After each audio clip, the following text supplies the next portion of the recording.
I've really enjoyed my bonfire solo stove with the heat deflector now for about 3 years. Only downside with the heat deflector is you have to really be careful when you remove that lid if you're going to put firewood in it. You almost hang over the thermal column, and it gets very hot. I found this on Etsy. It's the Coil Grip Handle. It's all one word.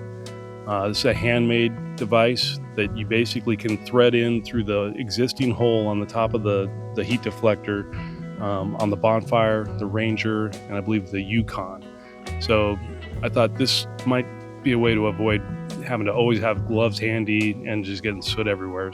So received the item. It appears to be 304 stainless. There's that coil handle that free floats. It's not welded, so you don't have the conductive heat coming through that assembly to the coil part.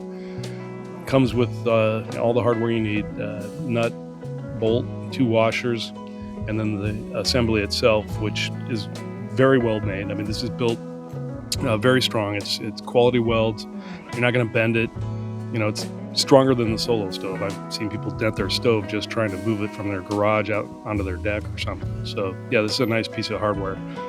Installation is going to take you less than 5 minutes. Just 2, I believe, 9/16 wrenches. You put a washer over the bolt. From below, you push that up, another washer over it, and chase down the nut that's included, and then just tighten that with a couple combination wrenches, 9/16. Once you get that tight, you thread the handle assembly over that, and again, a couple wrenches. You're going to just snug that down, and you are in business. Super easy. Once you're done, this is something you would not want to do without gloves, and really be careful if you didn't have the handle. This, you literally can just put it on, normally you have to grab it on 2 points and kind of hang yourself over it. So that single point of contact, and you're also, 10 inches above the deflector. So much safer. And we're going to go ahead and do some thermal scans of the heat deflector. If you look at the top of the deflector, it's over 200 degrees in spots. Anybody that's tried to grab that without gloves knows how hot that can get. So trying to get the handle with the thermal energy coming up is tough, but we're about 90 degrees, 90 to 100 degrees. So here it is in operation. She's roasting. You can see all that thermal energy. This is a nice hot fire. Today was 90 degrees in Chattanooga, so it's a hot day, hot fire, and you'd want to be very careful doing this, removing the handle.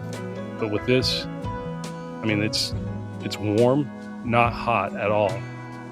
Able to comfortably hold it and not put my face and my body over the whole heat deflector like I used to. So now if you want to add firewood, it's a very straightforward process. Just throw your wood in there, use that handle, and it seems like about 1 out of 3 times I get that thing on there right. Other thing I like about it is you don't have the potential for getting soot all over your hands. Even when you have gloves on, getting soot on your gloves, and then you take your gloves off, you put your gloves on something, you get soot everywhere.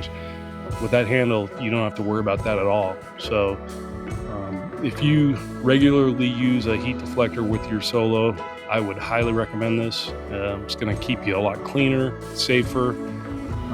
Like I said, I didn't need gloves at all, and this is a good hot fire. You make your own decisions. If you want to use some gloves to be safe, that's fine, but you're still not going to get the soot all over you, and it's a much safer way to install and remove it without hanging yourself over. So, as always, thanks for watching. No need for a thumbs up. Don't need to subscribe. I'm not going to beg. I just appreciate you watching. So, we'll catch you on the next one.